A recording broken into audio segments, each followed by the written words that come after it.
guess I didn't see him. What are you looking so sad about, Jam? I'm surprised at you. I mean, I'm really insulted. I mean, that's not right what you just said. What do you mean, what I just said? I mean, I'm get a drink of water. I'm late getting home, but you talk. I said something about the greatest heavyweight champ, man. I'm a hometown man, and you talk about Joe Louis, man. Joe Louis wouldn't be nothing for me. Joe, I tell you, Joe, do you think you would have stood a chance with me?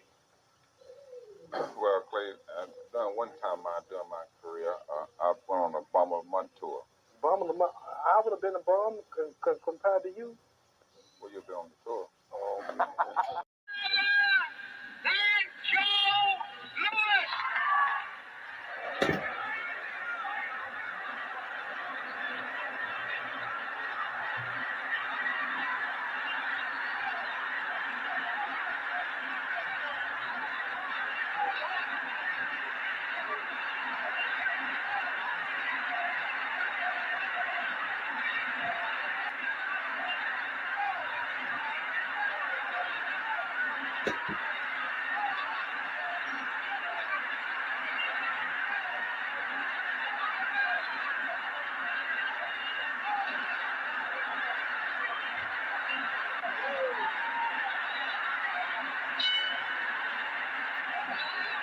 Watch this.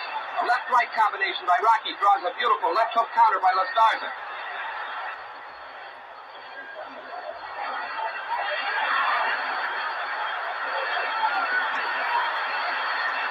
Oh, his man down.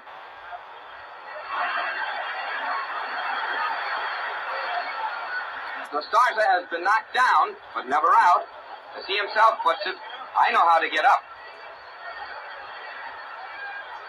During this, and ducking under those shots by Marciano. Watch.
What's happening, my people? It's Cash Sports again, back for another afternoon with the family. Now, as usual, before we get started, let me give a shout out to the JBT community. It's Just Boxing Talk. We're a group of people who just love to talk boxing. And we're always looking for others to join us. And you don't have to be a content creator. The only requirement is you just have to love to talk boxing. That's all. Miss Cass, hashtag JBT. Mike Mazik, salute Mike. Salute to everyone. And welcome to another episode of Cass Sports, the Box Storian. Today, the future of boxing. Tim Layton in the building. What's up, Tim? Salute. The future of boxing today. And you know what time it is. If it's Monday through Friday, 2 p.m., it's the Box Storian, bringing you all that boxing history. Boxing is the greatest sport of them all. That's why we love it. Can't get enough of it. All right, how's everybody today? Right back at the beginning of another big week of boxing history on Cass Sports, your friendly neighborhood box story. Big week coming up. Today we're going to talk about the future of boxing. You know, is it in good hands?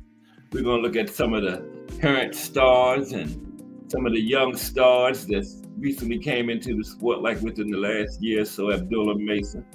Keyshawn is still a young star. Bam Rodriguez, only 25. Moses Atama. We're going to look at some of those and some of the established stars in the sport later. And to preview the week tomorrow, we're going to do a review of some of the punches on the next few Tuesdays. We're going to talk about the jab tomorrow. Wednesday's going to be about amateur boxing. Some of the guys that starred as amateurs went on to star as professionals. Some starred as amateurs didn't do so good at the professional ranks. So Wednesday's going to be about amateur boxing. The Boxing in the States series continues Thursday with South Carolina. Joe Frazier was from South Carolina. We had a big presentation on him when we did Philadelphia, but he's one of those two-state fighters, okay? Because born in South Carolina, but his boxing career played out in Philly. So we're going to talk about Joe against Thursday for South Carolina. We got a co-profile Friday for the profile. We're going to talk about the life and career of Eddie Hearn, and we're going to talk about the life and career of Frank Warren. Neither one of them are too long, so we're going to squeeze both of them in. And then we're going to cover that 5 verse 5 they had. We're going to talk about that, all of that Friday. But all of that this week on Cass Sports, the Box Story. Okay. But today, on the highlights of boxing history, we have some of the top boxing promoters of all time. Some of the top promoters of all time. Today on highlights of boxing history to get things kicked off. But how's everybody today? It's Monday. Right back at it. Like about a couple hours ago, it was Friday. I was telling y'all have a good weekend. Now back in Monday's action. How was the weekend? This time is just crazy, man. I told you they went up in that space shuttle into the atmosphere, and they done speeded the Earth up. So time is going by fast. Okay, that's what's going on. But we got 10 of the top boxing promoters of all time. Let's get into that for our highlights of boxing history. Victoria Thomas, Miss Cass is in here under her government name today. Salute Victoria Thomas, aka Miss Cass. Okay. Now, here are 10 of the top boxing promoters, along with brief descriptions of their accomplishments and contributions to the sport of boxing. Okay? First, who else? Who else would be first? But the Bob Foster. Okay? The Bob Foster. Just a little brief talk on it. Now, Bob Arum from Top Rank Promotions. Now, from his humble beginnings as a lawyer to promoting heavyweights like Muhammad Ali and lower weight class fighters like Manny Pacquiao, Bob Arum's journey is anything but ordinary. His brand, Top Rank Boxing, is synonymous with boxing itself. Okay? As the Bob Father's been around the block a few times, you can count on him to put on a thrilling boxing event. The Bob Father. You know, you're talking about 10 of the top boxing promoters. How can you not have the Bob Father in it? That would be almost criminal. Also, leave this next guy out. That's criminal too. Don King from Don King Productions. Okay. Remember, I did the top 50, did a show on the top 50 most significant figures in boxing history. The Bob Father, Don King, both top 5. Love them or hate them, they have been instrumental in bringing us some great fights over the years. And they couldn't get along when they were young, but they put their differences aside and made that money and made those great fights. Yeah, they knew how to make money and make the fights. You know, they didn't play that side of the street stuff.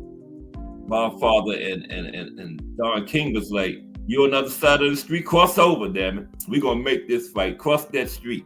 They were like these nuts nowadays. Well, here on that network, we can't fight it. Don King and Bob Father didn't play that. They were making the fights. Now, Don King from Don King Productions. Now, Don King is a name that even the uninitiated are likely to recognize. His unmistakable hairdo, you could look in the ring when 1,000 people get in there after the fight, you could pick Don King out from 500 people in the ring from that hair sticking all over the place. And they say he paid big money to get their hair to look like that. Looked like he just got up out of bed. That's all he had to do was just wake up. He didn't have to pay for that hairdo, you know? But yeah, Don King from Don King Productions. Yeah. Larger-than-life personality, his unmistakable hairdo, and larger-than-life personality aside, King has given us some memorable moments in boxing history, promoting fights featuring legends like Mike Tyson and Muhammad Ali. Now, sure, Don's been embroiled in a few controversies, but love him or loathe him, there's no denying his impact on the sport of boxing. No denying that. Been instrumental in bringing us some great fights over the years. Don King. Okay, next on the great promoters list, Eddie Hearn. Eddie. There's Eddie. Eddie Hearn from Matchroom Boxing. Now, Eddie Hearn is a force to be reckoned with. He's the clever, charming mastermind behind Matchroom Boxing, responsible for breathing new life into the sport. Anthony Joshua, Canelo Alvarez, and Katie Taylor, all big names in boxing, all were represented by Hearn at one time or another. Yeah, he represented some of the huge names. Hearn's knack for high-stakes deal-making, simply unmatched. And in being a Turkey Alley Sheik now, Eddie is, yeah. Eddie know where the money is at. Now, they say this guy's not a promoter. But what is he then? I call him a promoter.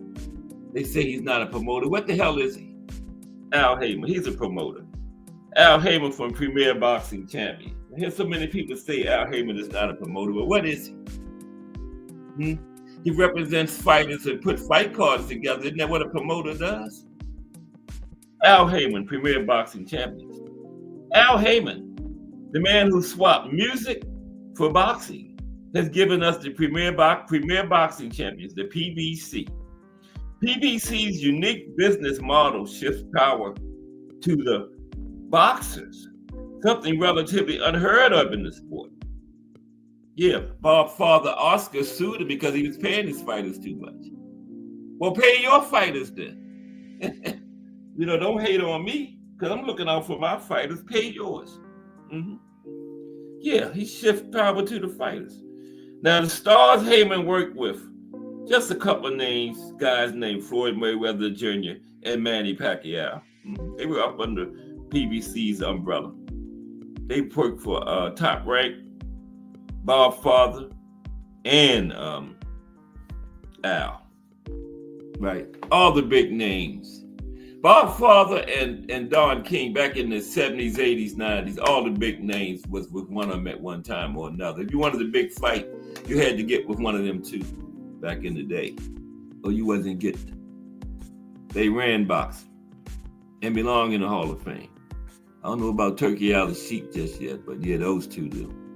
Okay, after Al Heyman, we talking about some of the top promoters in boxing. How about Frank Warren? Yeah, Frank ain't bad. Giving us some good stuff over the years. From Queensbury. Yeah, Frank Warren's company is called Queensbury Promotions. Yeah. Now, British boxing promoter Frank Warren has been making waves in the sport for over 3 decades. His company, Queensbury Promotions, has launched stars like Tyson Fury and Joe Kawasaki to global fame. A boxing conversation without mentioning Frank Warren is unthinkable. Okay? Next, Oscar. Now, Oscar don't treat his fighters like his resume. He wanted all the smoke. He puts his fighters in a protection program. I don't know why he don't let his fighters, because Oscar's resume, somebody have a good resume, you call it the Oscar resume. But look at Jaime Munguia, 40-0. And, B and C level fighters. Finally fought Canelo, look what happened to him. Look at the other one. He was like, 30-something and old. He fought Bivol, got stopped. Yeah. Zerto Ramirez, remember?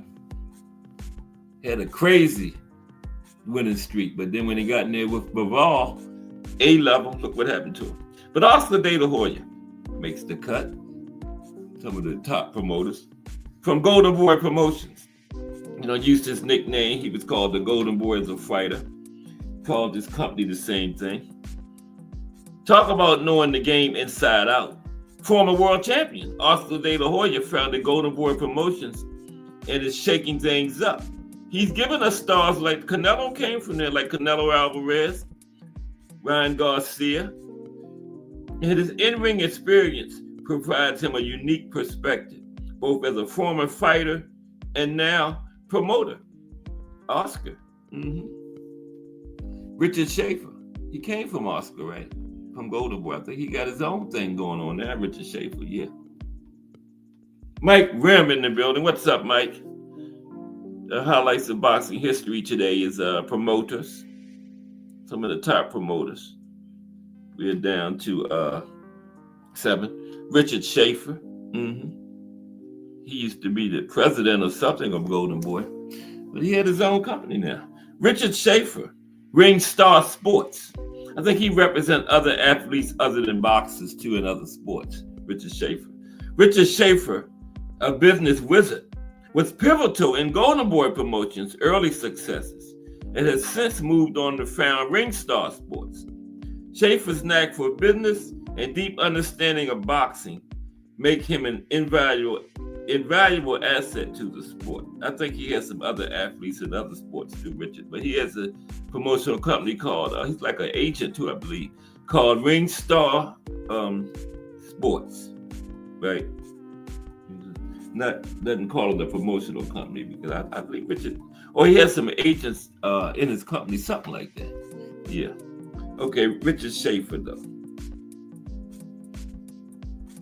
What just happened? There's something got to happen every day. Y'all know that.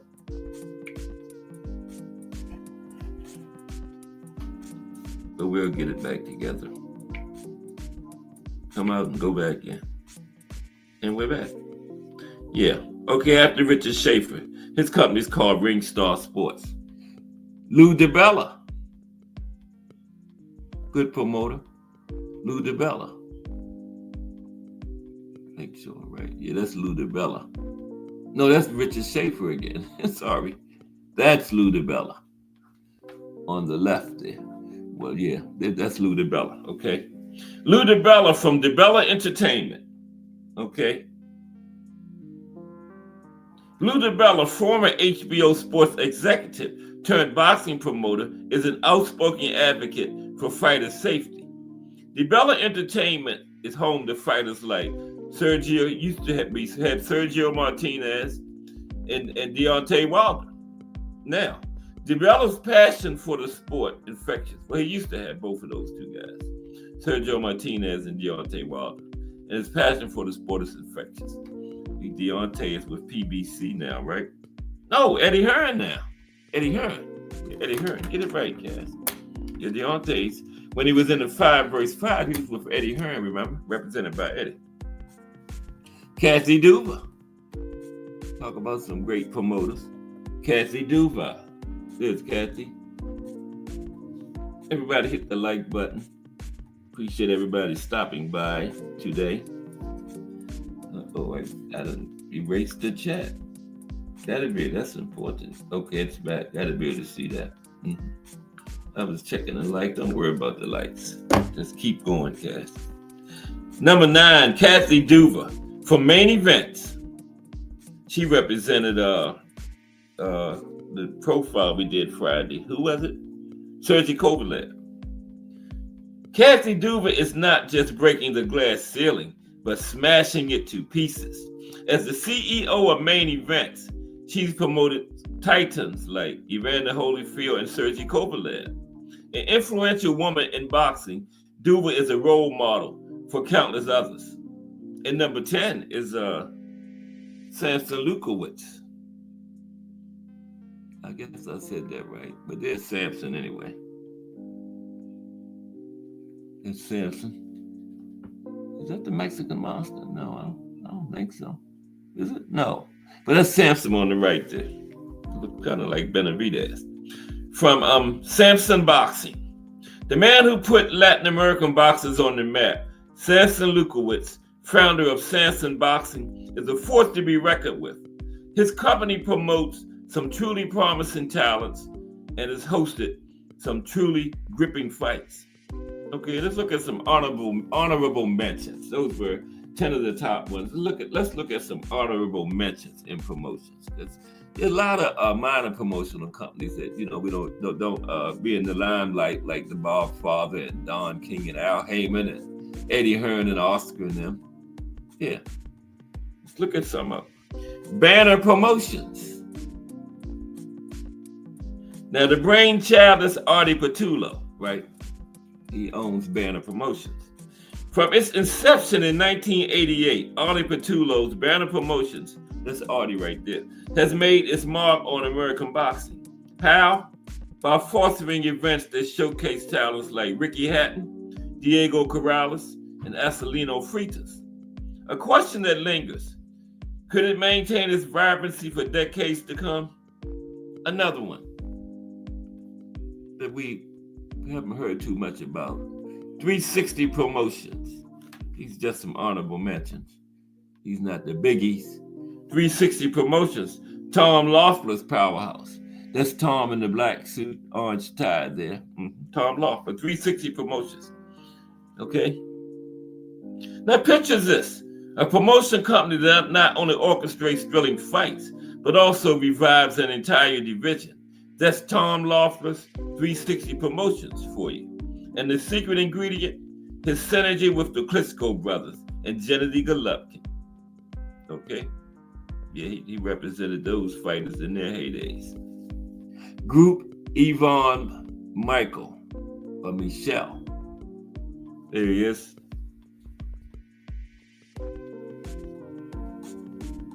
Ever wonder who's at the forefront of boxing in Canada? The answer is Yvon Michel.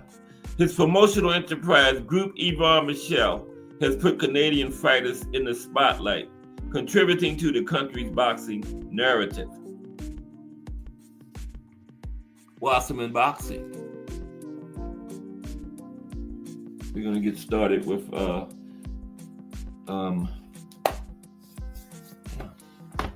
the future of boxing in a minute. Let's look at the screen. Wasserman Boxing, Cali Sowlands, European influence. European boxing, there's Cali right there.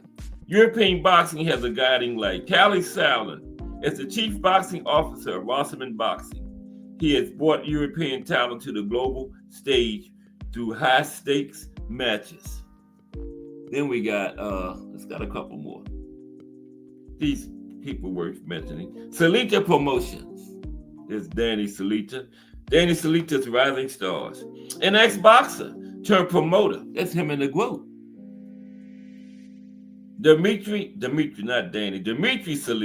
leverages his in-ring experience to steer Salita Promotions. What's unique? Well, have you heard of managing the greatest woman of all time in boxing? Clarissa Shields. And did it go right there? Okay. I'm sure y'all heard of this company. Have y'all heard of this company here?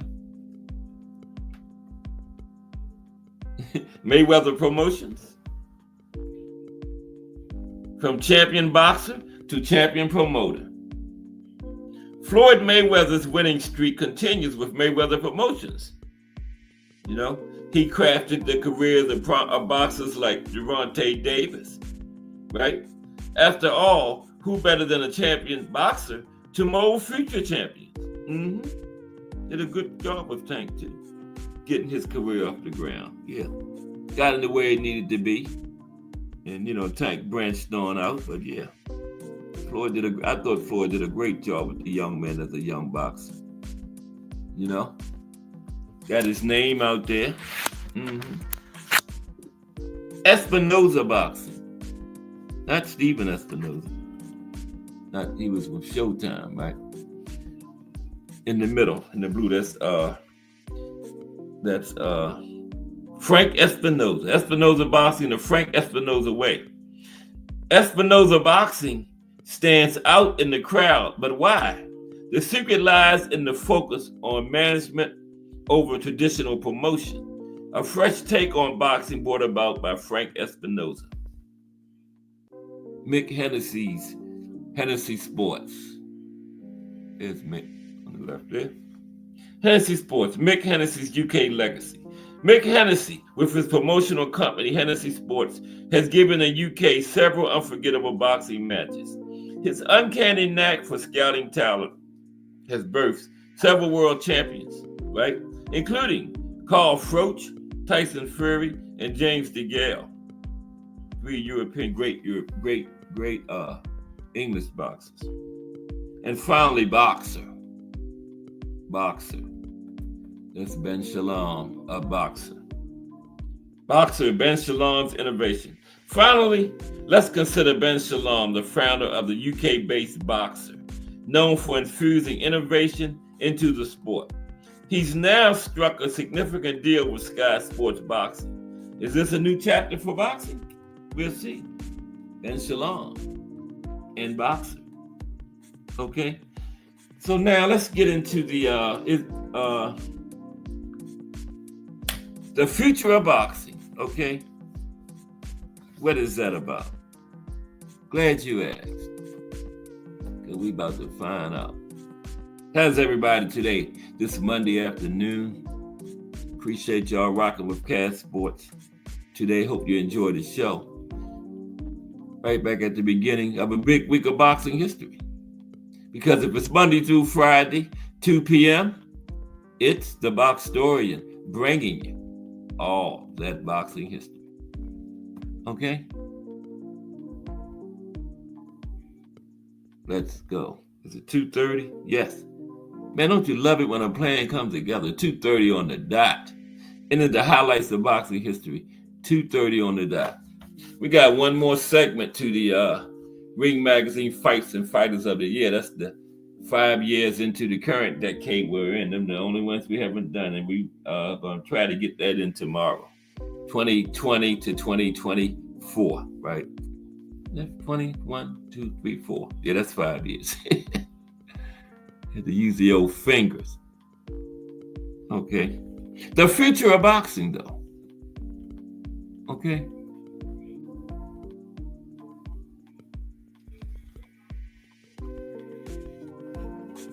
I gotta get up here to the beginning. I'm still at the promoters. Got some beautiful pictures. I just figured out last week how to bring the pictures from the internet to the internet. I was taking pictures with my phone. But hey, took me 2 years, but I got it. And my 8-year-old granddaughter didn't have to help me neither. Now, okay, let's go. Bruce Gas, boxing, jazz, and more. Oh, sorry about that. Yeah, somebody else gonna have to do that. Yeah.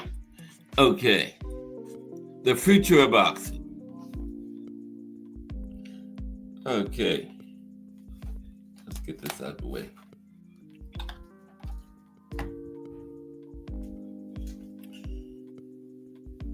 Salute, Bruce Gas. Okay, let's get started.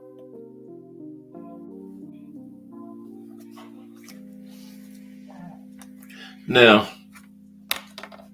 what is the future of boxing? The future of boxing is that it will probably survive as a very minor niche sport, unless we get real all-time greats in the game. It will continue to slip away. Now, the growing body of evidence on the long-term devastation of CTE and brain trauma, coupled with the best athletes deserting the sport, more titles and more weight classes, leaving no one sure who the real champion is, fewer fighters, fewer fights, no great trainers, fewer great fighters. Boxing is slipping into the minor leagues of sports. Okay? Now, this was not always the case. In the roaring 20s, boxing was at worst the number 2 sport in the world behind baseball. Now, no reliable study has ever been done comparing the two sports, but at worst, boxing was a close second to baseball. Okay? Now, Depression era boxing up to World War II arguably was at the top in sports at that time. Joe Louis, Sugar Ray Robinson were stars of a magnitude unimaginable today. In the 1930s, every family in America with a radio would be tuned in listening if the Brown Bomber was defending the heavyweight title. Okay? Every family with a radio was tuned in when the Brown Bomber was fighting.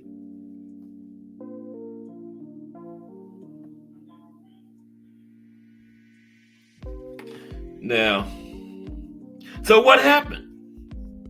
Now, the sport of boxing is in real trouble and sliding down and away for a number of reasons. But the 7 best reasons are, let's list the 7 best reasons why boxing is slipping. There are fewer great athletes going into boxing, especially fewer skilled big men. Most great athletes are choosing sports worldwide that do not involve large men hitting them in the head, right? And which are not as dangerous overall. Number 2, size does not mean skill. People mistake larger for better, but that's not necessarily the case. Number 3, there are far few good trainers, and the great trainers are a distant memory. Number 4, there are fewer fights, so fewer opportunities to learn and develop. Number 5, there are fewer African American boxers, as there are other opportunities, both in sports and out of sports, than being punched in the head. Number 6, there are too many sanctioning organizations, too many titles, too many warring promoters in bed with the sanctioning organizations, and the best fighters do not fight each other consistently enough. Okay? And finally, number 7.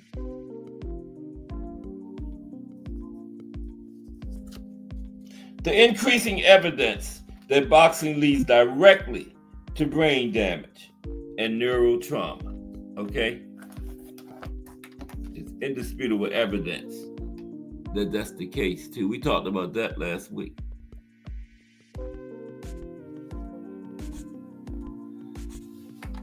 Okay, so let's discuss all these reasons. Right? Let's talk about these reasons. Now, there are fewer great athletes going into boxing, especially fewer big men. Every fighter and trainer alive agrees that the number of fighters, the far fewer great athletes boxing, especially in the higher weights, is proof that the best athletes, instead of picking boxing, as they did in Ali's day, now pick other sports. Now, before he passed away, legendary trainer Emanuel Stewart set up the big men coming into the sport. They are nowhere near as skilled as the old fighters. All the good big men are in the NFL or the NBA. And he went on to say that the money is so good in the NBA and NFL, which also have medical coverage and good pension plans, right? Something that boxing does not have, a pension plan. That fighters like Foreman and Liston, if they fought today, they would be in other sports, right? Angelo Dundee also said before his death, the great heavyweights are gone. Big men coming up now are simply not as good athletes as their golden era predecessors. Now, although there will be some great boxers and athletic heavyweights like a Usyk in today's boxing and in the future, those types will not come along as consistently as they did in past eras. You still got some great ones like Usyk come along, but not as consistently as they did back in the old days. They are few and far between. Great heavyweights like Usyk nowadays. You're not going to see too many of them anymore. You just aren't. They're going to be playing football and stuff, playing linebacker in the NFL. Now, there are fewer fighters today compared to even 50 years ago. There are fewer fighters, fewer trainers, with less expertise. Okay? Fewer fighters, fewer trainers with less expertise.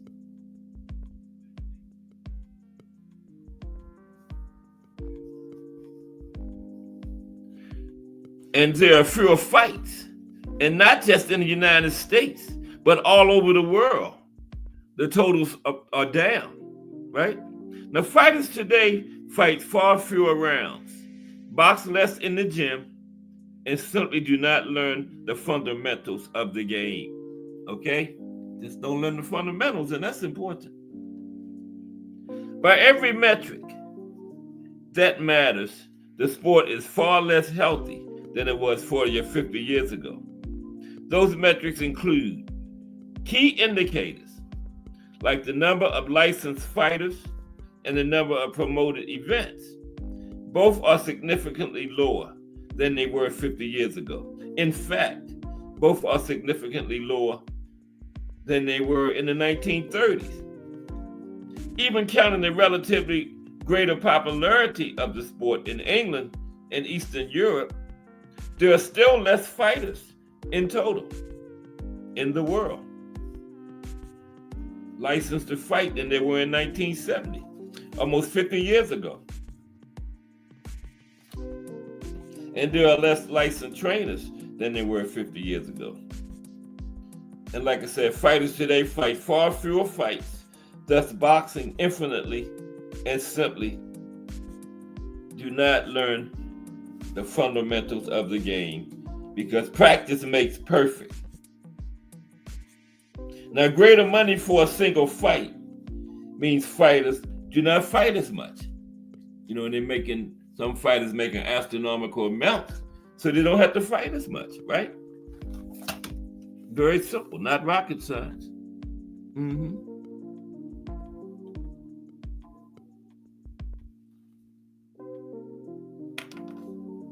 Warlock Boxing. Salute, Warlock Boxing. How are you today?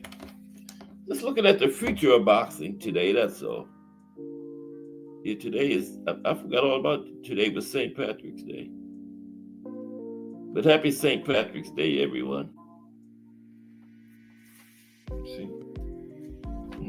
I think I got some green in my underwear. Let me check. Nope. Yeah, it's a stripe of green in there. I'm sorry. Okay, let's continue. Where was I? Yeah. Okay, there are also far fewer boxing events held. In addition, there are fewer fight clubs, licensed fighters, and licensed trainers today than in 1970 in the United States. Oh, I think I read that, didn't I? Yeah, I started talking about St. Patrick's Day and went backwards. Let me get back to where I was. Sorry about that. Okay, yeah, again, bigger does not mean better, except the fanboys. There are people who confuse size with skill. In the minds of some, size trumps everything. If that was the case, the Klitschko's, AJ, Fury, Zilly Zhang would all be undefeated, right? Look at Fury. Look how much bigger Fury was than Usyk. But Usyk beat him twice. So size does not mean everything, okay?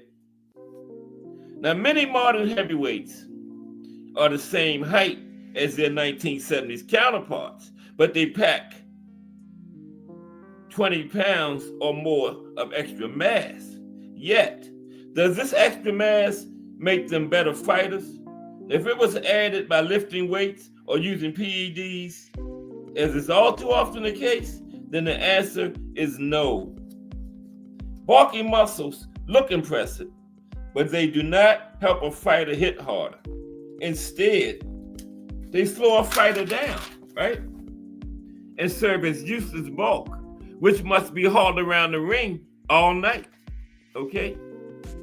Anyone who is trained using old school boxing methods is familiar with just how difficult it is to build good boxing muscle through weightlifting. Okay? Very difficult.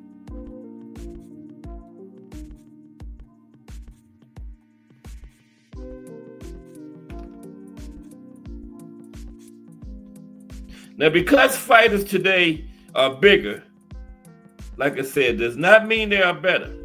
A physique like AJ's is useful if he's posing on a stage for Mr. Universe, but not a bit of help in the boxing ring. That physique didn't prevent AJ from getting beat down by Andy Ruiz or Alexander Usyk. His size does help him against boxers without the skill to actually box him. Now let's talk about the absence of great trainers in today's boxing, because they are a distant memory. Now, training has not improved in any way. If anything, there are less qualified trainers than ever before. Joe Frazier said in 1999, these fighters today aren't trained by real champions, by great ex-fighters. The best trainers in history were fighters who knew all the secrets of the game. Rocky Marciano's trainer, the great Charlie Goldman, claimed to have had over 300 professional fights. Jack Blackburn, Joe Louis's trainer, was one of the great fighters of the turn of the century and had over 160 professional fights, okay?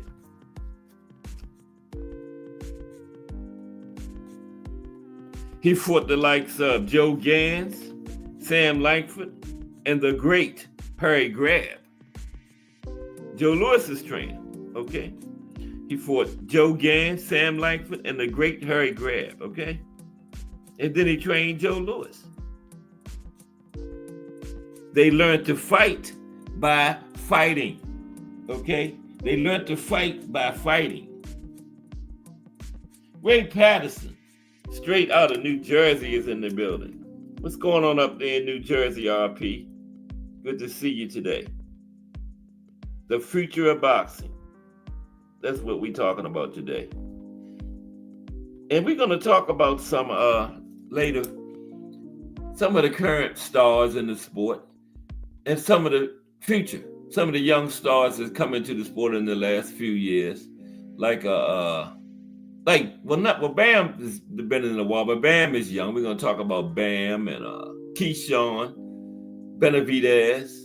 What is Benavidez, like 27, 28? Yeah.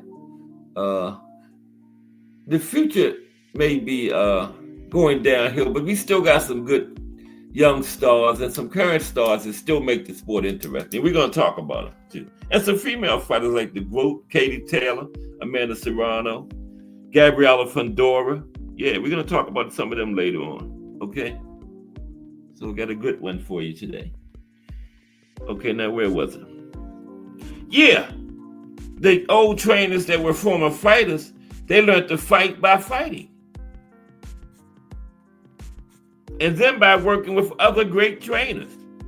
That level of experience is completely gone from the sport today. Ray Arcel, legendary Hall of Fame trainer, who learned himself from some of the greats like Benny Leonard and Whitey Bimstein, noted right before his death, boxing is not really boxing today, it's theater. And I'll tell you how great Ray Arcel was. Ray Arcel had at least one world champion in every decade from 1920 to 1980. Okay? Think about that. This man trained, and some of the decades, multiple champions, but at least one in every decade from 1920 to 1980. Trained the legendary Benny Leonard in the 20s and the legendary Roberto Duran in the 80s, and many great champions in between them two. Okay, Benny Leonard, Roberto Duran with the bookmarks on the end, and then all them great champions in between. Yeah, Ray Arcel. Every time I mention Ray Arcel, I just get excited. Yeah, legendary. A champion every decade from the 20s to the 80s, that's crazy. You will never see another trainer like that, man. Never. And Ray Arcel continued. Some kids might look good, but they don't learn their trade. Ray said, if you take a piece of gold out of the ground, you know it's gold, but you still have to clean it.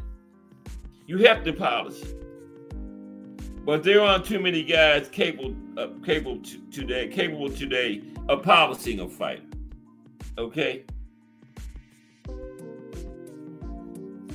And that is why fundamentals and training are missing from boxing today.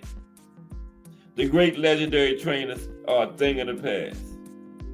You will never see another Ray Arcel. Okay? Another big problem with today's boxing is the alphabet groups. Multiple sanctioning bodies leave fans unsure who is champion of what. Okay? It used to be there were 8 undisputed champions. Now there are 17 weight classes and at least 5 title belts in each class, plus the Ring Magazine Championship, for a total of over 100 champions. Okay?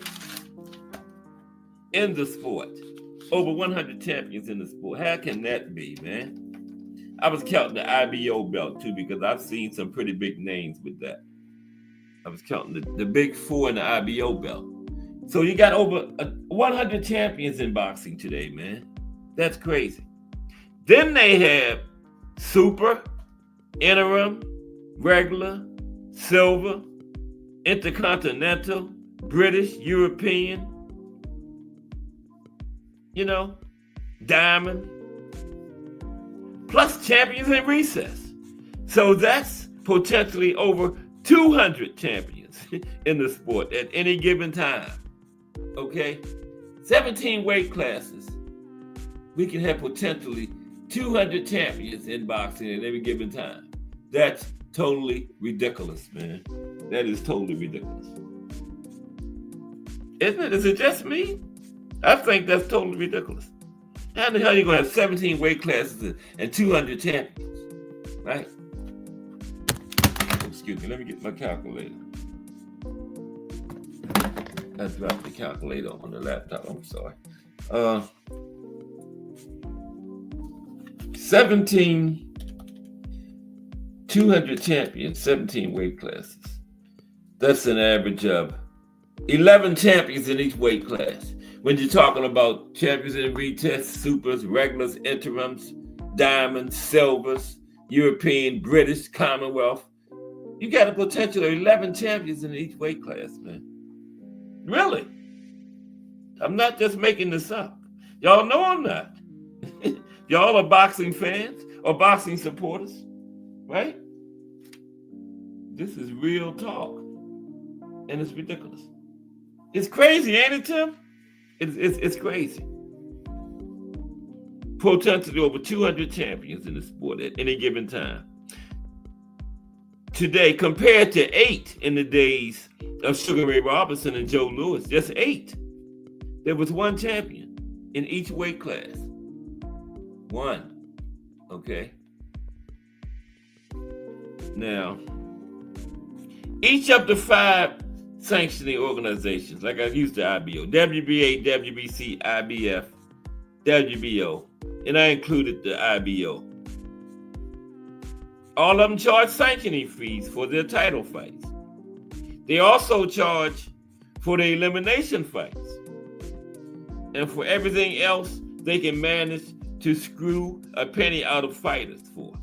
Okay? That's what it boils down to. Anything they can get a penny out of a fighter. They even started the new weight division, the Bridger weight. Did that ever get off the ground? That was just all about more money from the fighters, right? Why we need Bridger weight? What was it? 200 to 225 or something like that, I think. I'm not sure what it was, but it was. We was going to have a Bridger weight, but I don't know what happened to it. I haven't heard too much about it. I've never heard of a Bridger weight champion or anything yet, so I don't know. But we did. That was the last thing we needed was another weight class. Next, we have like 300 champions in boxing. But anyway.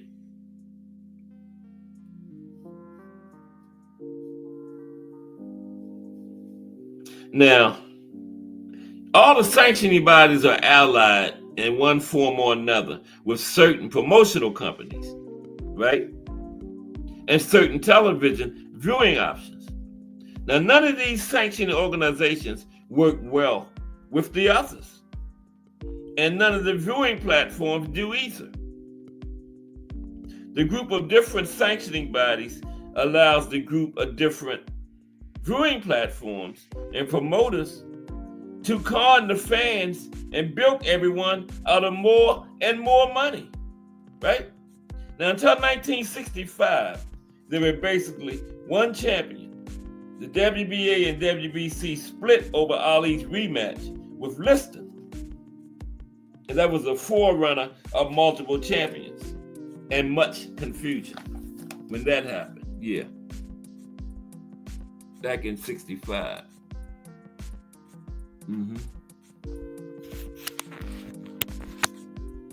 Let's talk about promoters not letting their fighters fight the best competition. Okay. Now, ever since Floyd Mayweather Jr.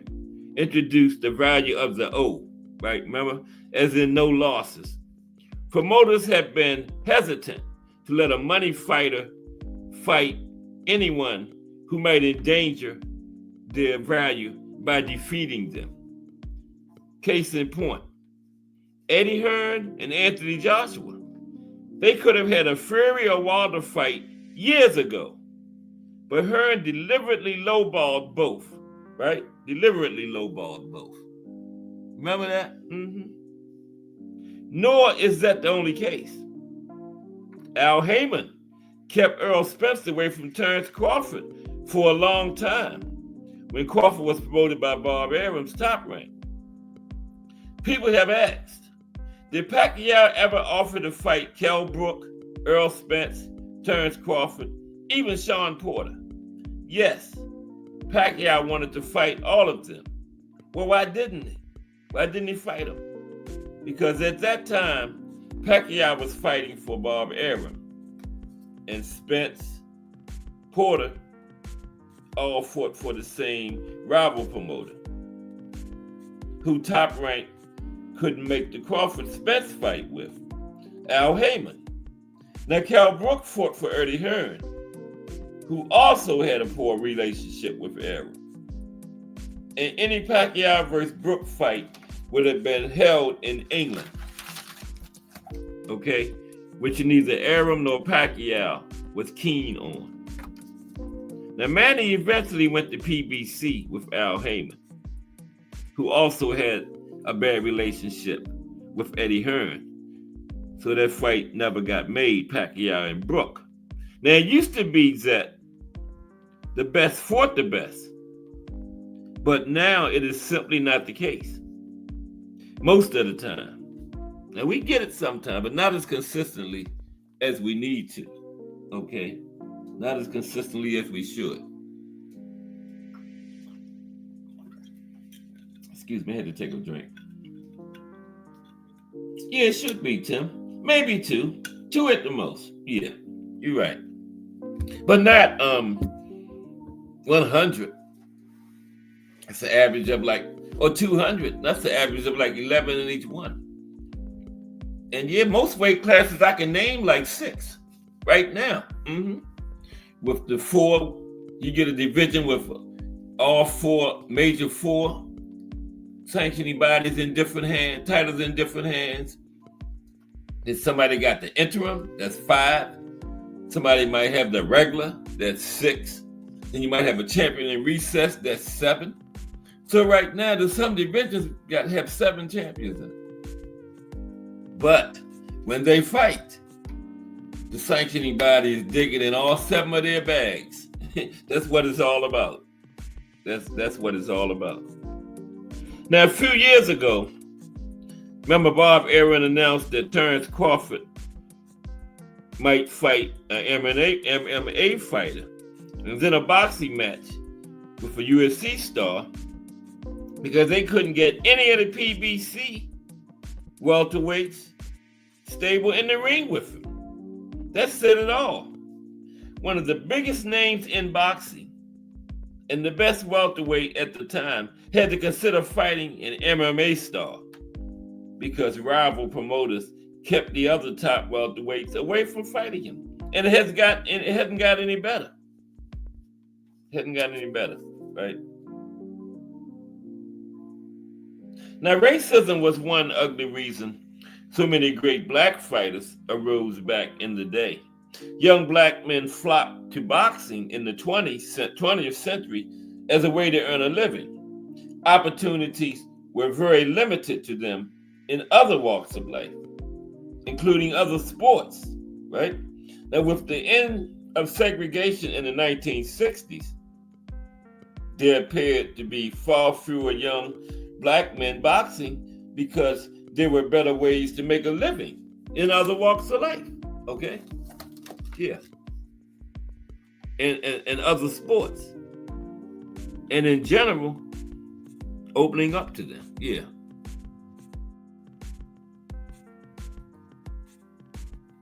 There's the Bob Father again. Okay, let's continue.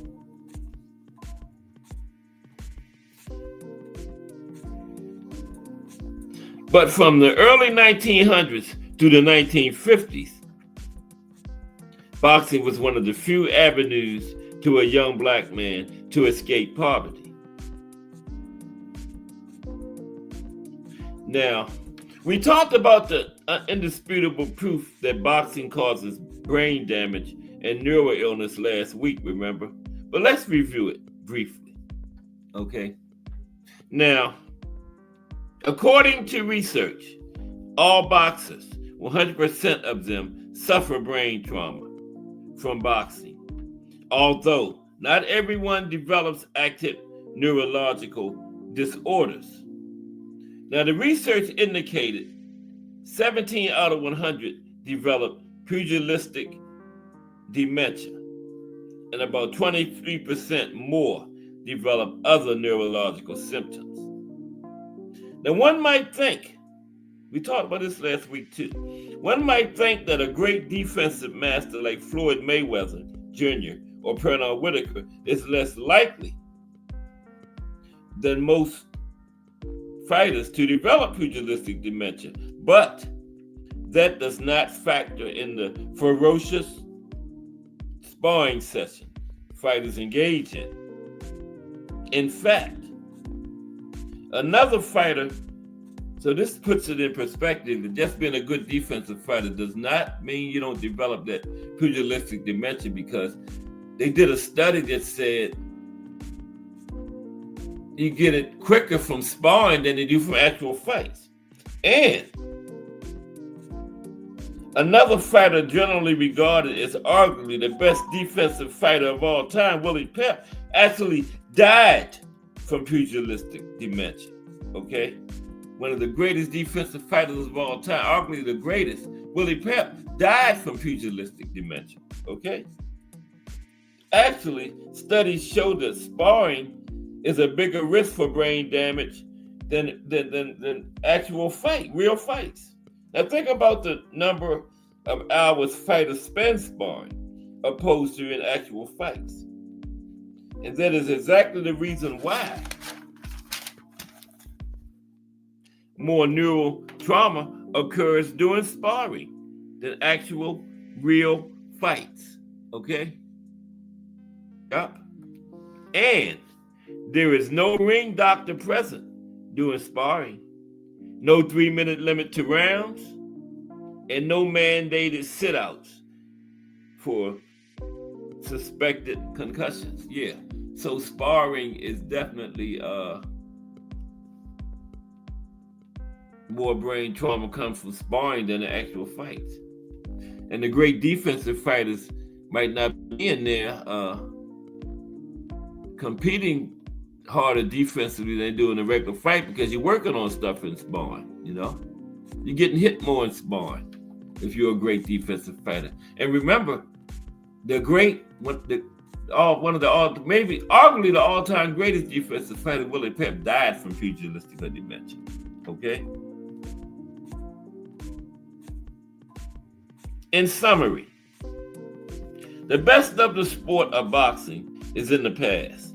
First, the best athletes quit being boxers, especially heavyweights. Then, the great trainers disappeared. Then, fewer fights were held. Then, there were 4 major sanctioning bodies instead of 2, with a 5th one raising its ugly head, giving us 5 champions in every one of the now 17 weight classes. Then, the major promoters decided to keep their top fighters from fighting other top fighters. And finally, scientists and doctors are saying that boxing kills your brain.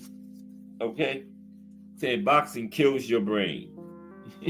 That's enough to keep people away. And you can go into football and basketball, much less risk, and make more money.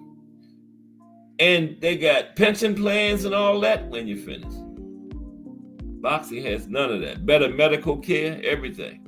Mm-hmm. Yeah. So now let's talk about Muhammad Ali. Muhammad Ali.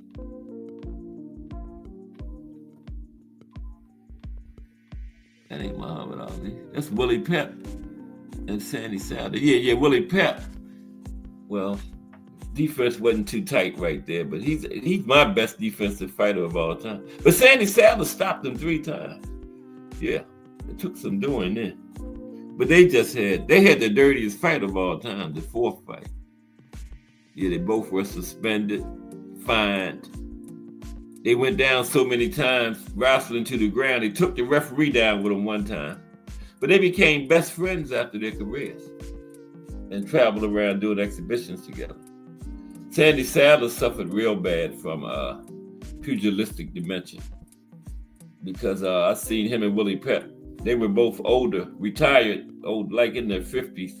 Him and Willie Pep was doing an interview together, and when people asked Sandy Sadler questions, he was so bad off, couldn't speak. He had to whisper the answers to Willie Pep, and Willie Pep had to relay them to the people because Sandy was just in bad shape, man. And Willie Pep died from pugilistic dementia. Thomas Hill in the building. What's up, Thomas Hill?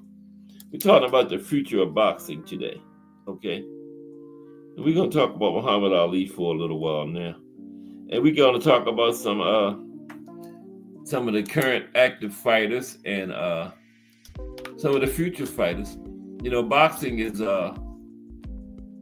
fading as far as talent and skill, but still got some interesting fighters, some good fighters around that would keep the sport interesting, you know. Yeah. It's never going to catch up with football. The big three, big four, really. Football, basketball, baseball, and the NHL hockey. Boxing is far behind them because of the corruption. Boxing just won't get it together. Notice one thing, all four of those big four sports got that boxing don't have. One commissioner's office that oversees all four of those sports. All the rules and everything come from one place in all those sports, the commissioner's office. Boxing got rules coming from 50 different states, different countries. You can do things in one country you can't do in another country. The big four sports, no matter where you fight, where you compete at in those sports, the rules are all the same. That's what hurts boxing, okay? But it's easier to be corrupt. That's why they want it like that. But let's talk about Ali for a little while. Muhammad Ali. Now, some people say that Mike Tyson would have thrashed Muhammad Ali in their prime. Now, how is that true? The people who say Tyson would have thrashed Ali prime versus prime must not care about what Mike himself had to say on the subject, okay? Mike Tyson is a student of boxing to this day, and a guy who probably watched more boxing film than many boxing historians, okay? Nobody beats Ali, Mike said, when asked if he'd have beaten the greatest, prime versus prime. And Mike explained that those who grew up in the 80s and 90s who picked him as the winner over Ali just because of his power and bigger muscles let themselves be fooled by Ali's physical appearance. Mike continued, Ali is an animal, Tyson said. He looks more like a model than a fighter. What he is, he's like a Tyrannosaurus Rex with a pretty face and fast. Lord God, he was fast. That was Mike talking.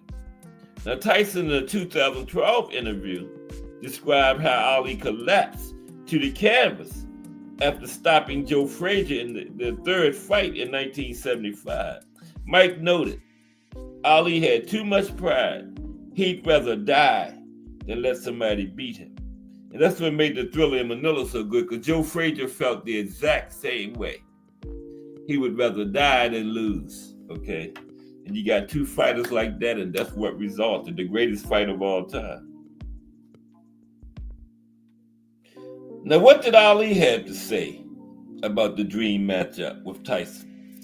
Ali said, Mike could beat me if he could catch me, which nobody in his best years before his near 4-year exile from boxing could do. Ali was the fastest heavyweight who ever lived. Maybe the fastest fighter, period. Okay? Maybe the fastest fighter, period. His phenomenal speed in his prime never ceases to amaze people who saw him in person. or even on TV, or who just studied him later on film. Now, the late Jimmy Jacobs, then the owner of the world's largest fight film collection, once measured Ali's jab by an omegascope. And Ali's jab was not only faster than any heavyweight of all time, including Larry Holmes, by a wide margin, but Jacobs found that Ali was faster than any middleweight he measured. Okay? Any middleweight. What's that like? Middleweight, super, light heavyweight. Like 4 weight classes below him. Ali's jab was faster than any middleweight this man measured. Ali was the most physically gifted heavyweight ever. Ali also faced and defeated 2 of the most intimidating fighters in history. Sonny Liston at 22 years old. Ali was 22. And then he defeated Big George Foreman over a decade later at age 34. Defeated Liston at 22. Over a decade later, he defeated George Foreman at 34 years old. Al Booker in the building. What's up, Al Booker? How are you today? Okay, let me see what Al Booker say in this paragraph he just put in there. He talking to Thomas Hill. He said, man, great warrior, and like so many, fought too long. Yup, that's true, Al Booker. Exploited by greedy people, yada, yada. That is so true, Al Booker. So true, 100%. 100%. Let me see. 100%.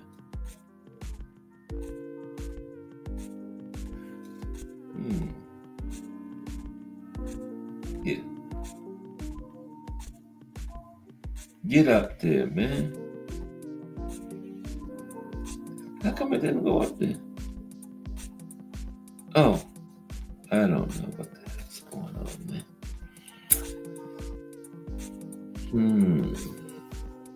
Excuse me for a minute.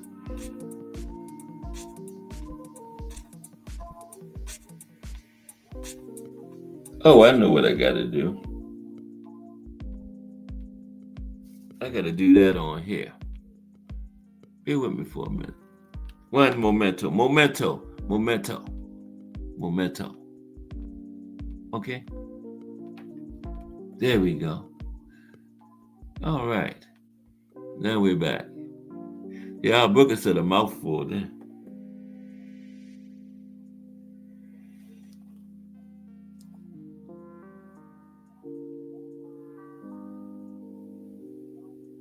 Okay, now where was I? Before Thomas Hill and Al Booker interrupted. Just kidding. But yeah, that is so true, Al Booker, right there. Yeah, exploited by greedy people. But Ali needed the money. And Don King, man, when Ali fought Berbick and Holmes, he didn't pass the fight physical for neither fight. But Don King and them went out and found some doctors they could pay to pass. The original doctors failed him. Ali was like 37. He couldn't even touch his finger to his nose or stand on one foot. He was already suffering from that Parkinson's that bad.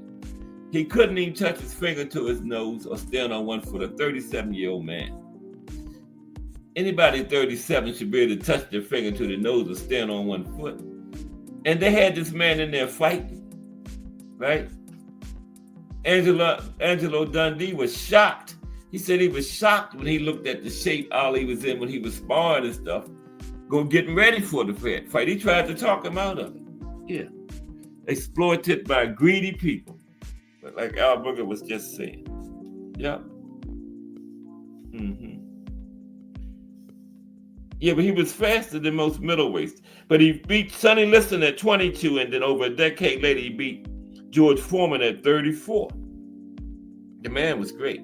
Liston and Foreman are also called the 2 strongest fighters ever to ever enter the ring, according to Johnny Taco, who worked with Liston, Foreman, and Mike Tyson. Now, Taco said of the 3, Liston hit the hardest and was the strongest. and he put Foreman second over Tyson. Angelo Dundee, Ali's trainer, pointed out Ali's quality of opposition, right? He said he shook up the world against Liston. Then he did it again, shocking the world against Foreman. Okay? 10 years apart.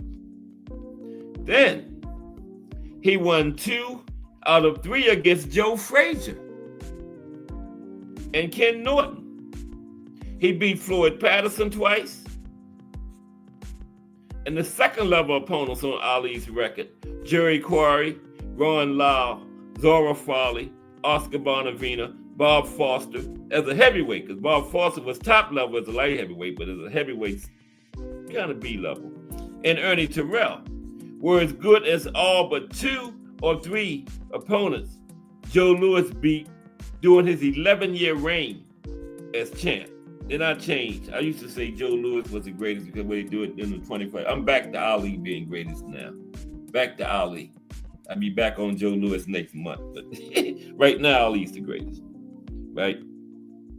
And all 6 of those guys, Jerry Quarry, Ron Lyle, Zora Farley, Oscar Bonavena, Bob Foster, Ernie Terrell, if they competed in 2025, would all be top 10 heavyweights, okay? If they competed today. Ali reigned in the most talent-rich era of heavyweight boxing. Ali met great punchers and beat them.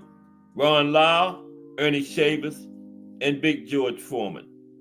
Ali met great boxers and beat them. Jimmy Ellis, Floyd Patterson, Zora Farley, and Jimmy Young. Ali met great boxer punchers and beat them. Sonny Liston. Ali met one of the greatest pressure fighters of all time and beat him twice, Smoking Joe Frazier. Now listen to this. This is how great this is why I switched back from Joe Louis to Ali as the greatest, okay? When I read this yesterday. Ali beat 14 world champions from the years 1962 to 1978 over an incredible 16-year period. Ali won 22 World Heavyweight Championship fights, okay, over a 14-year period, okay? Ali made a total of 19 successful title defenses of the undisputed title, 9 during his first reign and 10 during his second reign. Now this is the most impressive of them all right here. Listen to this. Another record Ali set, which still stands to this day in 2025. Ali has a record of 11-0 in rematches. Fought in 11 rematches in his career, didn't lose none of them. 11-0 in rematches. Who else can say that? Somebody had 2 or 3 rematches, probably. Ali had 11 rematches, never lost a rematch. I did not know that before yesterday. Never lost a rematch. Now, he got a little bit of help in the Ken Norton, so maybe 1 loss, but officially never, 0. Never lost a rematch, man. That's incredible. 11 rematches, 0 losses. Now, Ali faced a heavyweight record of 8 Hall of Fame fighters, winning all but 1 and making 11 total fights against Hall of Famers, because 3 of them were light heavyweights. They came up, Archie Moore, Bob Foster, and somebody else, but technically light heavyweights. So 8 heavyweights that made it to the Hall of Fame, only lost 1, and then 11 Hall of Famers altogether, right? So 10 out of the 11 were wins for him. From 1970, when Ali came back from his forced exile, to 1978, when Ali won back his title for the final time from Leon Spinks. Ali shared the very top shelf with Joe Frazier and George Foreman. And the 3 of them were supported by Ken Norton and Joe Bugner. And in the beginning of the decade, Oscar Bonavena, Jerry Quarry, and Jimmy Ellis. And at the end of the decade, Ernie Shavers, Ron Lyle, Larry Holmes, and Jimmy Young. And Ali fought them all. And many of the others fought each other. Simply the greatest heavyweight era ever. Okay? Not even arguable. Not even arguable. Okay? The greatest heavyweight era ever. Before or since. If you count from the first fight with Liston to the second fight with Leon Spinks, Ali dominated his sport for 14 years. No other fighter ever did that. The plain truth is, Muhammad Ali never had a prime. Now, prime for a boxer is generally the period in the fighter's mid to late 20s. Okay, for a heavyweight, right? Mid to late 20s. Ali was exiled from the sport at 25 and did not return until he was nearly age 29. Even worse, he was unable to train during those years at all. Okay, couldn't even train. Man. That's crazy. Couldn't even train. Wow. His best years, those prime years, were lost forever. Angelo Dundee noted that Ali triumphed in his fight with the government, which kept him out of boxing. But his victory came at great personal cost. Dundee was quoted as saying, Ali's beliefs cost him the best years of his life in the ring. Before he was prevented from fighting, this is Angelo Dundee talking, he says, before Ali was prevented from fighting, it seemed impossible to hit him. And the Ali who returned to the ring after exile was more flat-footed. He had to go in and fight and take more punishment. He had to change his style when he came back. Definitely changed his style. And Ali was so great that he still was the best among all of his peers. Even after coming back, changing his style, still was the best. Okay? Which is to be taken into account when talking about Muhammad Ali. He was robbed of his best years, his prime years. Muhammad Ali, the greatest. Now, I might be calling Joe Louis the greatest again next month when I do a show on him, but right now it's Ali. No, it's Ali. After that, man, I just can't get over the 11 rematches and never lost. So that said, he's the best adjuster of all, as far as making adjustments. Plus, he had Angelo Dundee. You know, that's saying a lot about making adjustments. 11 rematches and never lost one. Now, again, Ken Norton. You know, that's officially, but unofficially, I had him losing to Ken Norton. But, you know, officially never lost a rematch. 11 rematches, no loss. Wow. Incredible. That's really crazy. Damn, you would have thought somebody would have won a rematch against him. Nobody. I had to go back and check to make sure that, and he didn't. He never lost a rematch. Never. Go back and look at him. He never lost a rematch. But now Mike Tyson. Michael Tyson. Is that his name, Michael? I don't know. Let's talk about him for a little while. Then we're going to talk about some of these, since I was so hard on the future, we're going to talk about some of the current stars and future stars that still make boxing interesting for us. But Tyson also never had a prime, right? He had during and after Kevin Rooney, right? That was the guy that worked for Cus D'Amato that was training Mike, Don King Fire. Now, most people, when they talk about a prime Mike Tyson, do not realize there never was a prime Mike Tyson, okay? Fighters enter their prime later than in other sports in boxing because boxing is so difficult to master. Tyson never got to a prime. He was 23 when he abandoned everything that got him to the top and went on a magic party ride. Remember? Went on a magic party ride. And the difference in Tyson's career comes down to Kevin Rooney trained Tyson and the Don King 24-hour party Tyson. Right, that was a difference. The Kevin Rooney, Cus D'Amato clone trained Tyson, and the Don King 24-hour party Tyson. We can only speculate how good Mike might have gotten had he continued to progress and stayed with Rooney. Who and what was Kevin Rooney trained Mike Tyson?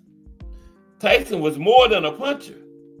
As the youngest heavyweight champion ever at 20 years old, he was a boxer puncher of appalling speed, hand speed, constant movement, and power, who threw punches in bunches with bad intentions while maintaining superb defense.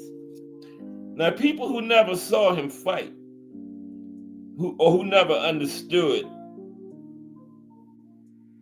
boxing in the first place, cannot tell the difference between a volume boxer puncher Mike Tyson and a single shot headhunter Deontay Wilder, right?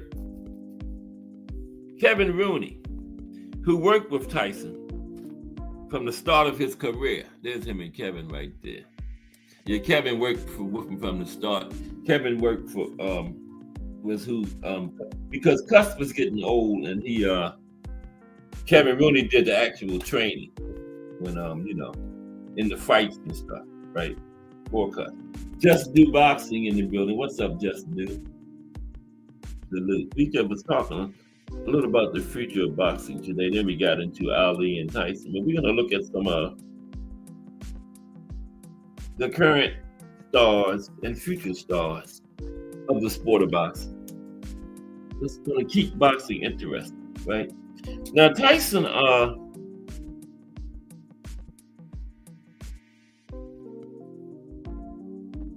the Kevin Rooney, who worked with Tyson from the start of his career up to the Spinks fight, describes the 1985-1988 Tyson better than anyone else.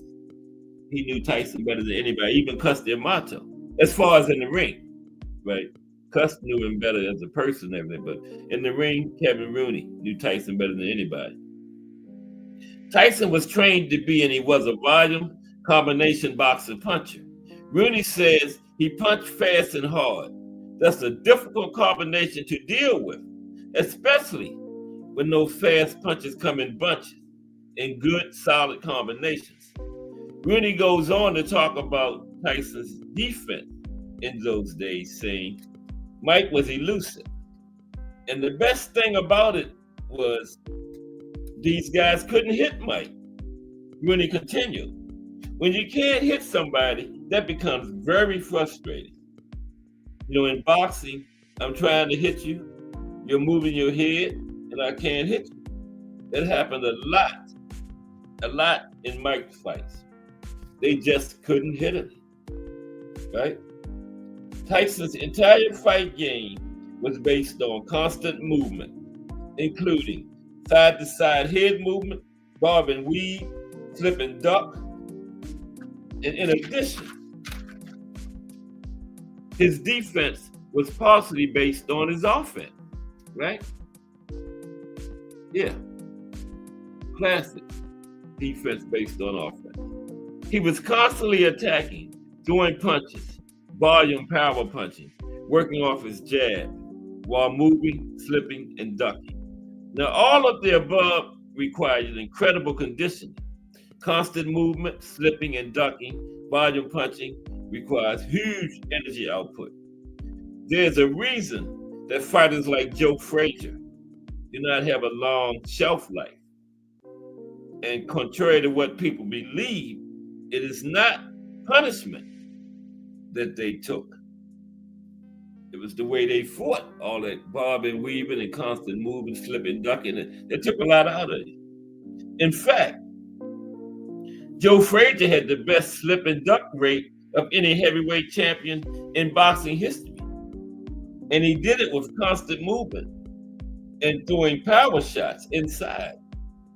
Joe was in such good shape in his prime that he got steadily stronger as the fight progressed.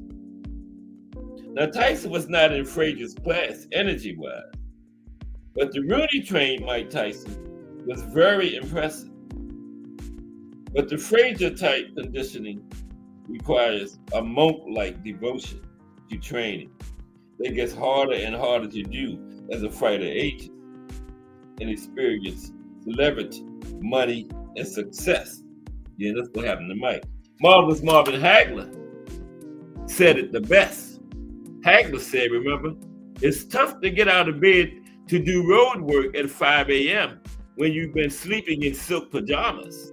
Yeah, remember the Marvelous one said that? Yeah, it's tough when you've been sleeping in them silk pajamas to get up out that bed and go out there on that road 5 o'clock in the morning. You know what I mean? Mm-hmm. Now,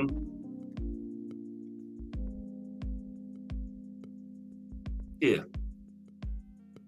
Mike Tyson paid the price to stay in top shape until he didn't.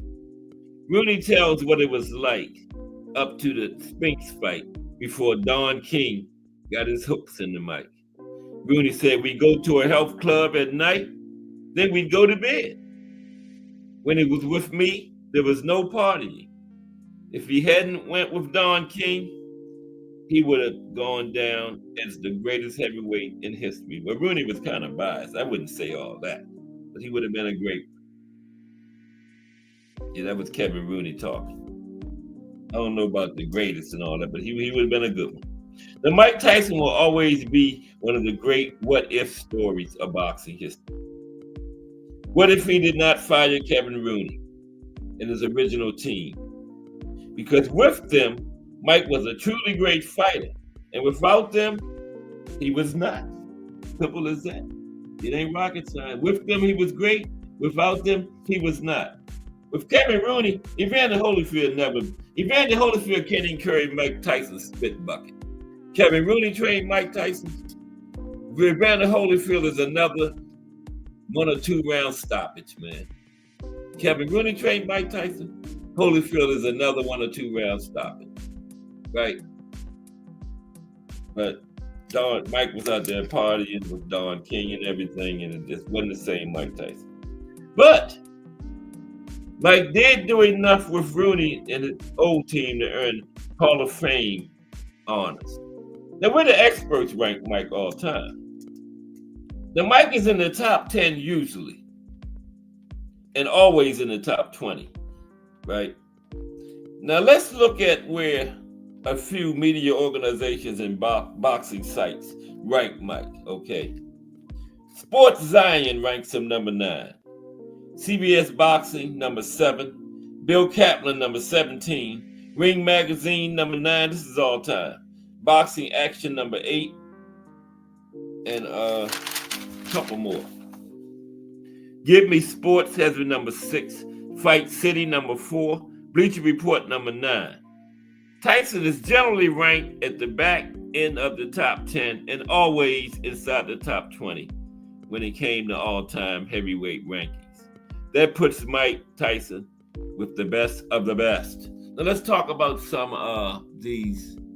Now I know I've got kind of down on boxing's future, but we still got some current greats and some future stars that's going to keep boxing interesting. Okay. First, Gervonta Tank Davis. Okay, Gervonta Tank Davis. Let's talk about him first. Al Booger says, Boxing Mania Podcast Plus in the building. Salute. Boxing Mania Podcast Plus. Good to see you today, brother. And Al Booger says, I have a real hard time picking against late 60s Ali. He would have been very difficult to beat. Yeah, Al Booger, without that break, that exile, I don't think he ever would have been beaten. And remember, when he was out them 3 years, he couldn't even train. You know, his boxing license was totally taken. He couldn't even train. He couldn't even go in the gym and train, man. They really punished that man. All because he wanted to be Muslim. That's what it all came down to. They didn't want a Muslim heavyweight champion. And Ali was as much as he was loved at the end of his life, he was a hated figure back then, man. They hated Ali. Okay. But he stood on his principles. He never wavered. He stood on what he believed in firmly, never wavered from him. Gervonta Tank Davis. We're going to talk about some current and future stars now. Now, Gervonta Tank Davis is an undefeated American professional boxer and Baltimore, Maryland native, one of the greatest cities in the United States, Baltimore, Maryland. Davis has held the WBA lightweight title since 2023 and previously held the regular version from 2019 to 2023. In December 2024, Davis announced his retirement from boxing, but he has competed in a fight since that announcement. Davis is considered one of the faces of the sport and is one of the biggest names in boxing globally. He's undefeated in boxing. He's undefeated in 31 professional fights with a draw in his last outing against Lamont Roach, the current WBA champion at super featherweight. Davis has a fan-friendly style with 28 of his 30 wins coming inside the distance for a knockout ratio of 93.3%. Okay? Terrence Bud Crawford. Terrence Bud Crawford is an undefeated American boxer from Omaha, Nebraska, who has held multiple world championships across 4 weight classes. His professional career began in 2008, and he quickly became known for his exceptional skills. Crawford is a former lightweight, junior welterweight, and welterweight champion. He is the current junior middleweight WBA champion. Crawford is a former 4-belt undisputed champion at junior welterweight and welterweight, making him one of only 5 boxers to accomplish that feat. Only one of 5 to be 4-belt in 2 weight classes. Crawford currently has competed in 41 professional fights, winning all of them, 31 by stoppage.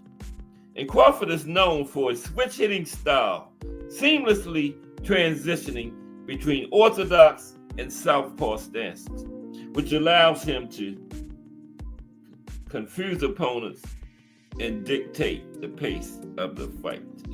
I couldn't even figure out what confused was right there. And I wrote it. That's bad. But it was late at night, so, that F looked like a P, C-O-N-F-U-S looked like C-O-N-P-U-S-E. But it was confuse opponents and dictate the pace of fights, okay? Dimitri Bivol is next. Just to look at some current stars. I know I was down on boxing, future, but we still got some current stars that keep the sport interesting. Dimitri Bivol, right?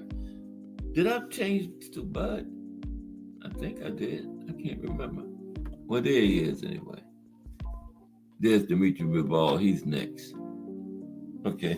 Dimitri Bivol is a Russian professional boxer and the undisputed light heavyweight champion since February 2025. Okay? He previously held the WBA light heavyweight title from 2019 to 2024. Now, Bivol's fighting style includes keeping his backhand close to his face to maintain a strong guard. He's known for narrowing his target area and improving his reach with a slightly bladed stance. Now, Bivol's only defeat was by split decision to Artur Beterbiev in October 2024, which he avenged in February. Now, after going 1-1 against Beterbiev in his last 2 fights, it's looking increasingly likely Bivol's next outing will be the rubber match against Beterbiev.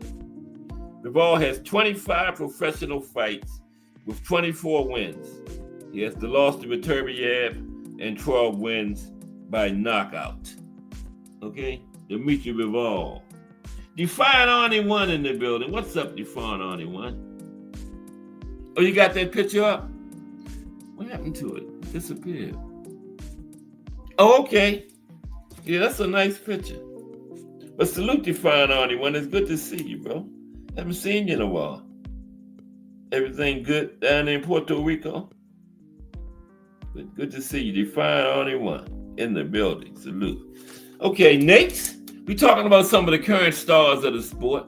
Because I got kind of down on boxing when I was talking about the future. But we do have some current stars that's going to keep the sport interesting right now.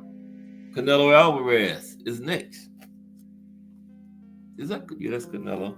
Canelo Alvarez is a Mexican professional boxer and boxing legend. He has held multiple world championships in 4 weight classes, from junior middleweight to light heavyweight, including unified titles in 3 of those weight classes and lineal titles in 2. In 2021, Alvarez became the first and only boxer in history to become the undisputed super middleweight champion, holding this distinction until 2024.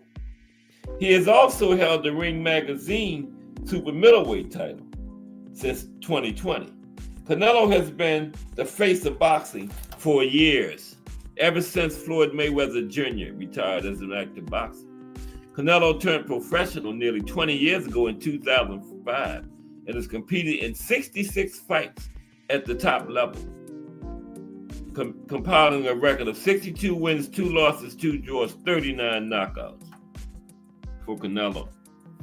Alexander Usyk. We talk about some of the current stars. You can't leave out Alexander Usyk, 6'3" Ukrainian boxer and the reigning unified heavyweight champion. He's held the unified world heavyweight title since 2021 and the Ring Magazine title since 2022. Usyk had an undefeated record at cruiserweight and the first ever 4-belt undisputed champion in that weight division. He won his first title at heavyweight in September 2021 with a unanimous decision victory over Anthony Joshua. He became undisputed 4-belt champion at heavyweight in May 2024, defeating WBC champion Tyson Fury by split decision. Usyk is the 5th boxer to be 4-belt undisputed champion in 2 weight classes. Usyk has 23 fights at the professional level currently and has won all 23, with 14 of those wins coming by way of knockout. Now, Usyk is a well-rounded boxer who has an immaculate command over his southpaw stance while using his right hand effectively in his fights. Now, the distinct position allows Usyk to use his jab to full strength, giving him more accuracy, precision, and power. Now let's look at a couple women boxers. We got some good women boxers that's going to keep the sport interesting over the next few years or maybe the next decade. Of course, the GOAT. Claressa Shields, known as the GOAT, is an American professional boxer and professional mixed martial artist. She has held multiple world championships in 5 weight classes, including the undisputed female junior middleweight title in March 2021, the undisputed female middleweight title twice between 2019 and 2024, the WBC and IBF female super middleweight titles from 2017 to 2018, the WBO female light heavyweight title, and the undisputed heavyweight title since February 2025. Shields currently holds the record for becoming a 2, 3, 4, and 5 division world champion in the fewest professional fights. As of October 2022, she is ranked the world's best active female middleweight by BoxRec, as well as the best active female boxer, pound for pound, by ESPN and the Ring Magazine. Shields was the first of only 5 boxers to be undisputed in 2 weight classes in the 4-belt era. And get this, Claressa is the only boxer to be undisputed in 3 weight classes during the 4-belt era. That's right, 3. Now, I don't like her mouth and stuff outside the ring, but you got to get a girl her props in the ring. She is doing her thing. 3 weight classes undisputed in the 4-belt era. Claressa, okay? She's from Flint, Michigan. 16-0 with 3 knockouts. Yeah, Layla Ali would lay her out. Yeah. Now, a lot of people sometimes say you don't have enough to keep them off, and you can do more. You don't just need pop to keep a person. You can use your movement, your feet to keep a person off for you. But Claressa don't even really have that. She don't have the pop or the movement that would be able to keep a prime Layla Ali off of her. Layla would lay out. Yeah, he would be a victim. But now, she's the growth. Amanda Serrano. Yeah. Yeah, Canelo has an insane. You're right, Albert. He does. Oh, yeah. Oh, that's good to hear. You find only one. Busy is good. Man. I mean, you're pulling in all that cash down there. Busy is good. Yeah, Albert. He does have an insane resume. Canelo. Yeah. Oh, Amanda Serrano is next. We're talking about some of the great current fighters. Amanda, the real deal Serrano, is a Puerto Rican boxer and mixed martial artist who has won world titles in 7 weight divisions. The 36-year-old southpaw is known for her knockout power and relentless style. She holds the Guinness World Record for the most world championships won by a female fighter across different weight classes, 7. Serrano's boxing career began after high school, inspired by her older sister, Cindy, who she often sparred with. Serrano turned professional in 2009. She is currently the unified featherweight world champion, having held the WBO title since 2019, IBO title since 2021, and the WBO title since 2023.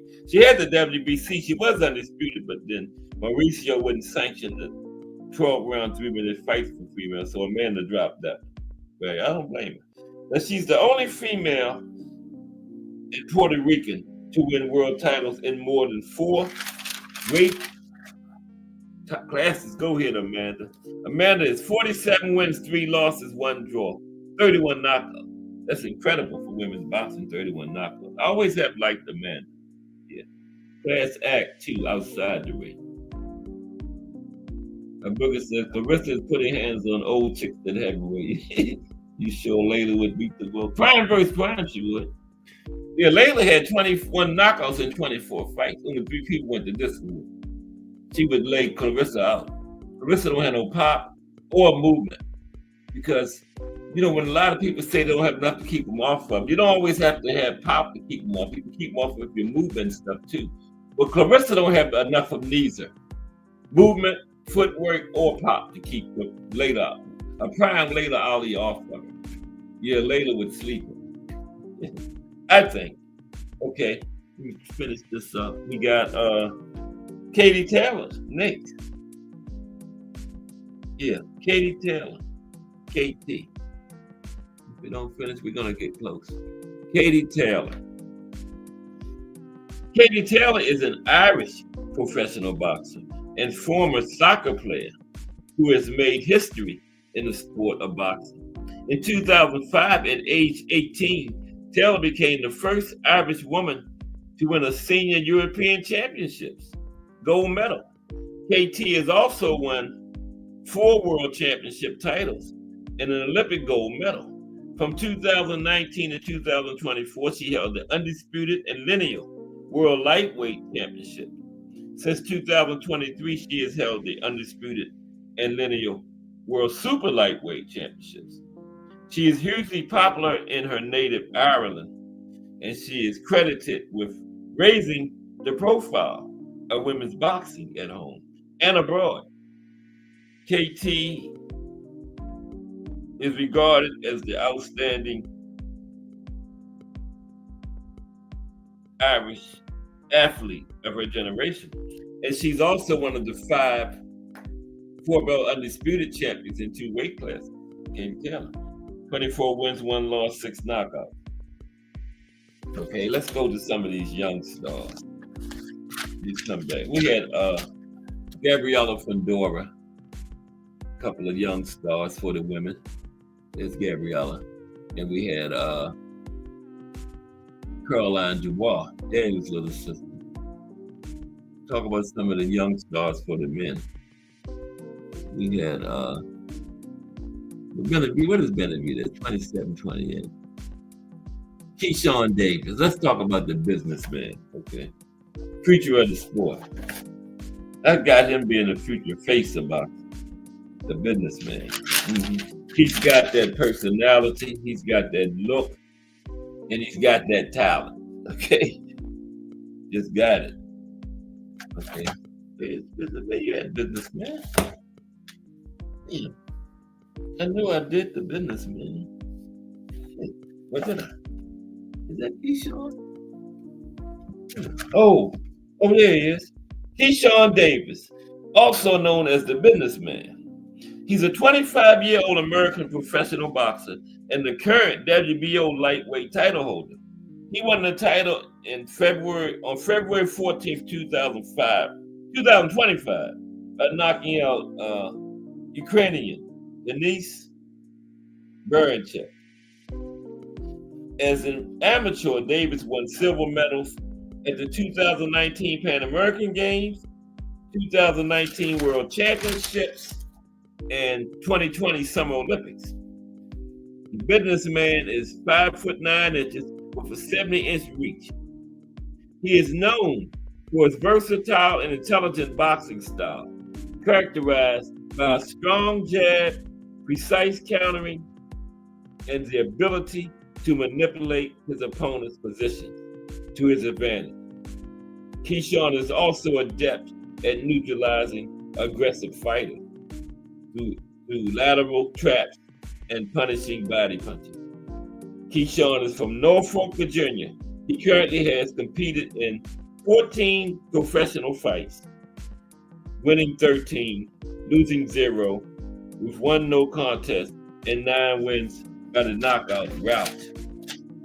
Okay, we got Bam Rodriguez, Jesse Bam Rodriguez. Talking about some young stuff. I think Jesse Bam is about 25. Jesse Bam is an American professional boxer from San Antonio, Texas, born in 2000. He has held world titles in 2 weight classes, including the unified WBO and IBF flyweight titles from 2023 to 2024. Since June 29, 2024, Bam has held the ring and WBC super flyweight titles. Bam is known for his explosive, technical, and aggressive southpaw boxing style, characterized by dynamic footwork, flashy pivots, and a high guard. Bam has an advantage over orthodox fighters from his southpaw stance. He uses a high guard, which helps him block punches and set up attacks. And he blends a more side and agile stance while maintaining a high guard, making him difficult to hit. Bam has currently had 21 fights as a professional with a record of 21-0, 14 knockouts. Finally, the last one is going to be talking about another young star, Abdullah Mason. Okay.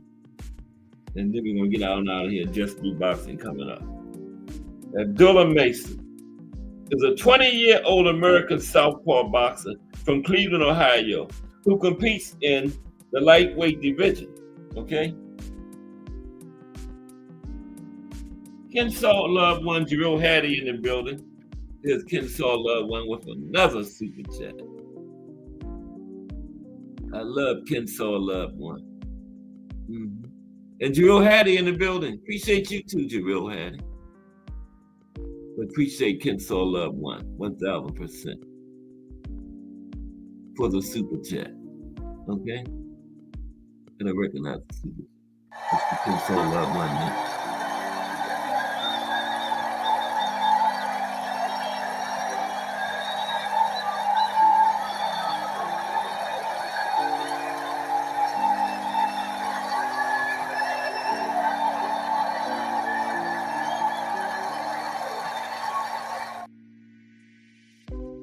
Appreciate you, Kensaw, loved one.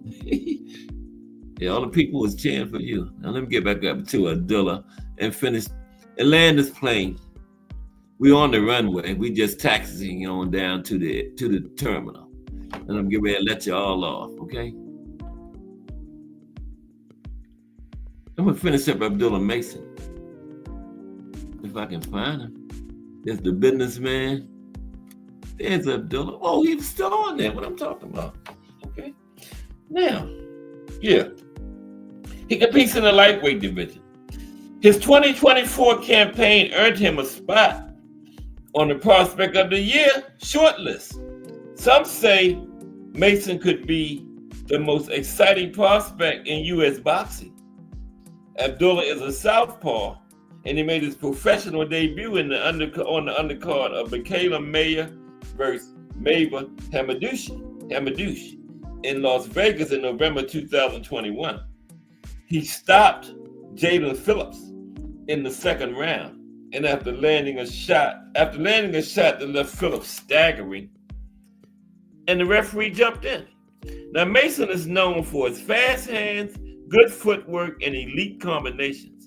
He's had 17 professional fights so far in his career, winning all 17 with 15 of those wins coming inside the distance for a very impressive knockout ratio of 88.2%. Yeah, y'all know I'm gonna know that knockout ratio.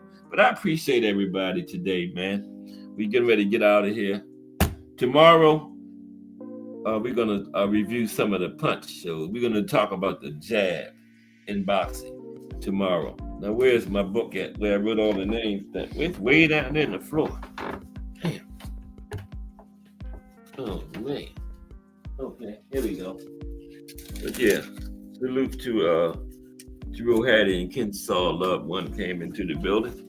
My ink pen in the floor too. Damn. Okay. So today is the 17th. I'm on the 14th. I appreciate y'all, man, for rocking with me today. Okay. The Real Hattie, Kensaw Love 1, Define Arnie 1, Boxing Menu Podcast Plus, Just Do Boxing, Thomas Hill, Ray Patterson, Warlock Boxing, Mike Rim, Tim Layton, Mike Masick, and Miss Cass. Really appreciate y'all for rocking with me. Okay. Be back tomorrow with another show. Hope y'all can join me then. Because you know, if it's Monday through Friday, 2 p.m., it's The Boxtorian bringing you all that boxing history. Just Do Boxing is straight ahead. This is Cass Sports. Really appreciate y'all. Everybody have a great afternoon. I will see y'all around those JBT streets.